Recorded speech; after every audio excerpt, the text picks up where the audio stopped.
why it matters, and where we go from here.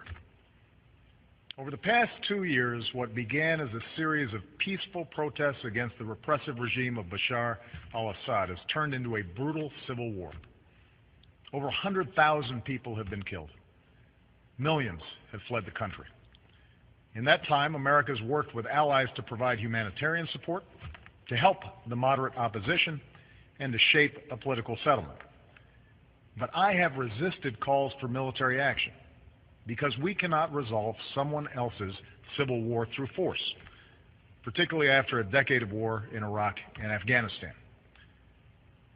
The situation profoundly changed, though, on August 21st, when Assad's government gassed to death over 1,000 people, including hundreds of children. The images from this massacre are sickening. Men, women, children lying in rows, killed by poison gas. Others foaming at the mouth, gasping for breath. A father clutching his dead children, imploring them to get up and walk. On that terrible night, the world saw in gruesome detail the terrible nature of chemical weapons and why the overwhelming majority of humanity has declared them off limits, a crime against humanity, and a violation of the laws of war. This was not always the case.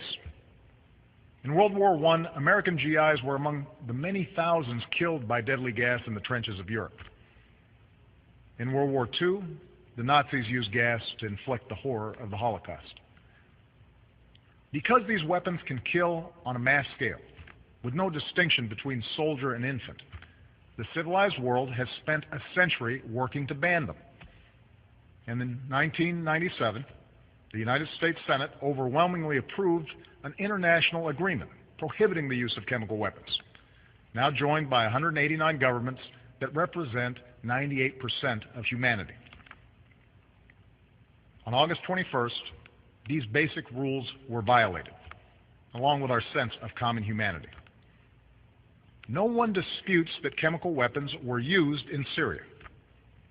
The world saw thousands of videos, cell phone pictures, and social media accounts from the attack. And humanitarian organizations told stories of hospitals packed with people who had symptoms of poison gas. Moreover, we know the Assad regime was responsible.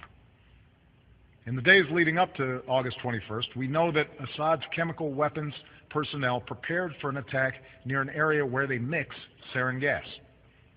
They distributed gas masks to their troops. Then they fired rockets from a regime-controlled area into 11 neighborhoods that the regime has been trying to wipe clear of opposition forces. Shortly after those rockets landed, the gas spread, and hospitals filled with the dying and the wounded. We know senior figures in Assad's military machine reviewed the results of the attack, and the regime increased their shelling of the same neighborhoods in the days that followed. We've also studied samples of blood and hair from people at the site that tested positive for sarin.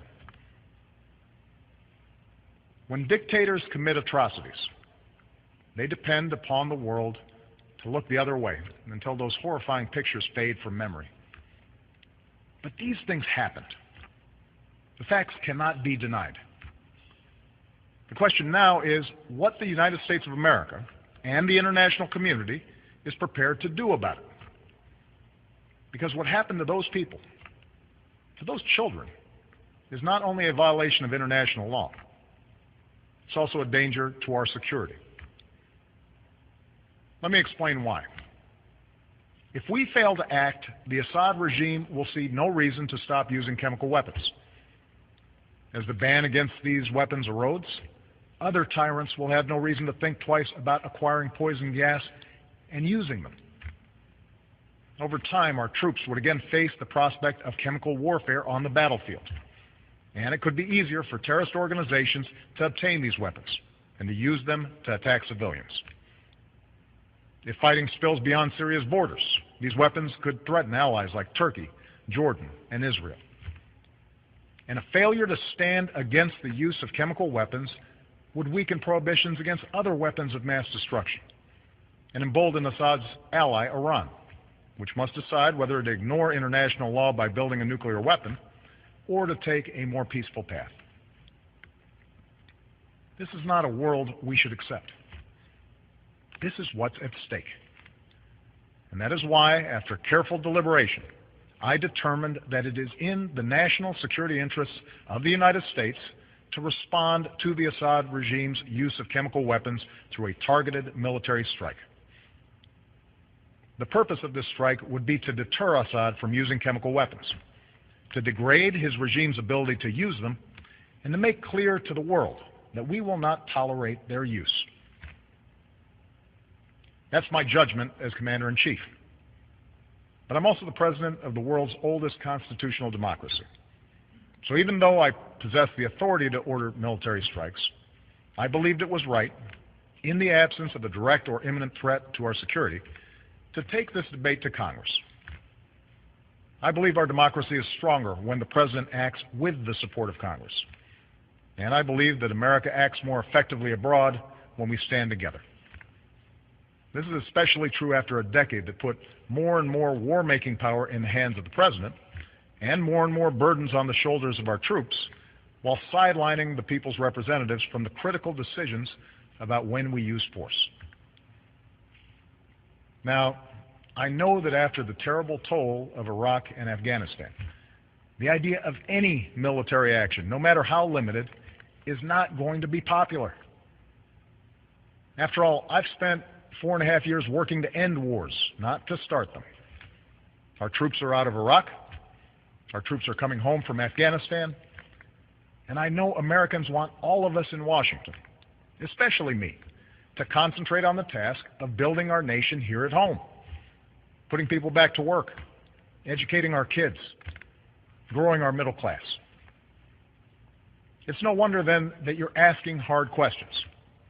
So let me answer some of the most important questions that I've heard from members of Congress and that I've read in letters that you've sent to me. First, many of you have asked, won't this put us on a slippery slope to another war? One man wrote to me that we are still recovering from our involvement in Iraq. A veteran put it more bluntly. This nation is sick and tired of war. My answer is simple. I will not put American boots on the ground in Syria.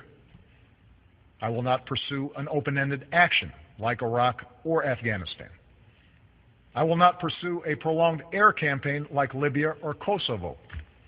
This would be a targeted strike to achieve a clear objective, deterring the use of chemical weapons and degrading Assad's capabilities. Others have asked whether it's worth acting if we don't take out Assad. As some members of Congress have said, there's no point in simply doing a pinprick strike in Syria. Let me make something clear.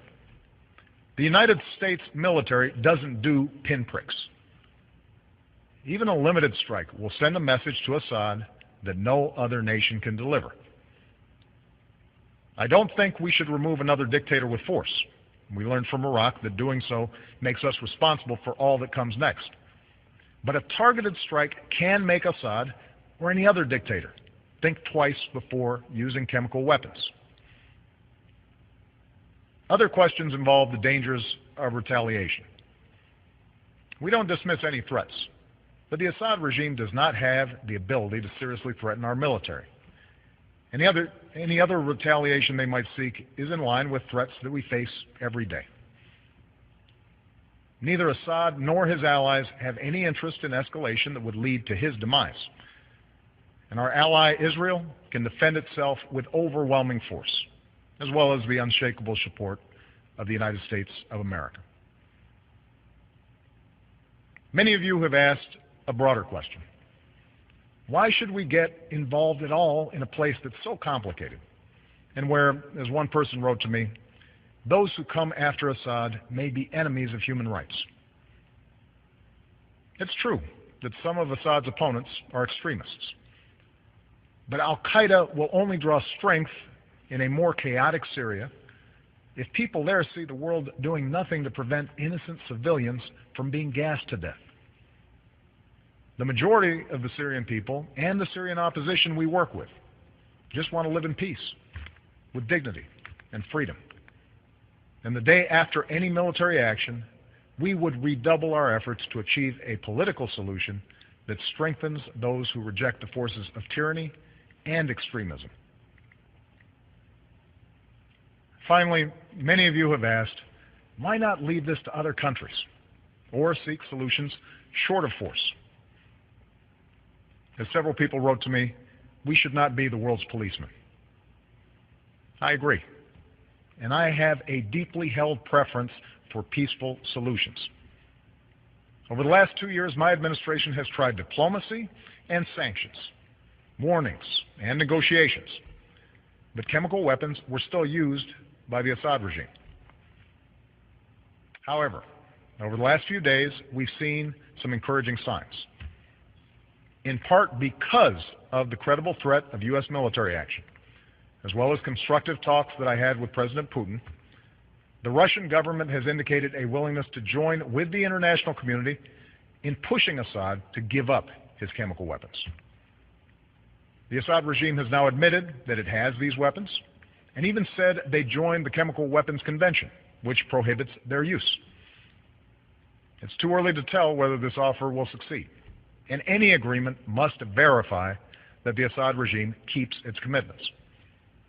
But this initiative has the potential to remove the threat of chemical weapons without the use of force, particularly because Russia is one of Assad's strongest allies. I have therefore asked the leaders of Congress to postpone a vote to authorize the use of force while we pursue this diplomatic path. I'm sending Secretary of State John Kerry to meet his Russian counterpart on Thursday, and I will continue my own discussions with President Putin.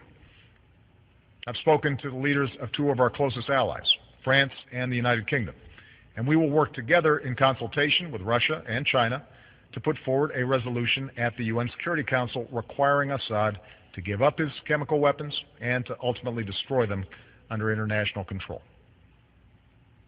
We'll also give UN inspectors the opportunity to report their findings about what happened on August 21st. And we will continue to rally support from allies, from Europe to the Americas, from Asia to the Middle East, who agree on the need for action. Meanwhile, I've ordered our military to maintain their current posture, to keep the pressure on Assad, and to be in a position to respond if diplomacy fails. And tonight I give thanks again to our military and their families for their incredible strength and sacrifices. My fellow Americans, for nearly 7 decades, the United States has been the anchor of global security. This has meant doing more than forging international agreements. It has meant enforcing them. The burdens of leadership are often heavy, but the world's a better place because we have borne them. And so, to my friends on the right, I ask you to reconcile your commitment to America's military might with a failure to act when a cause is so plainly just. To my friends on the left, I ask you to reconcile your belief in freedom and dignity for all people with those images of children writhing in pain and going still on a cold hospital floor. For sometimes resolutions and statements of condemnation are simply not enough. Indeed, I'd ask every member of Congress, and those of you watching at home tonight, to view those videos of the attack. And then ask, what kind of world will we live in if the United States of America sees a dictator brazenly violate international law with poison gas, and we choose to look the other way?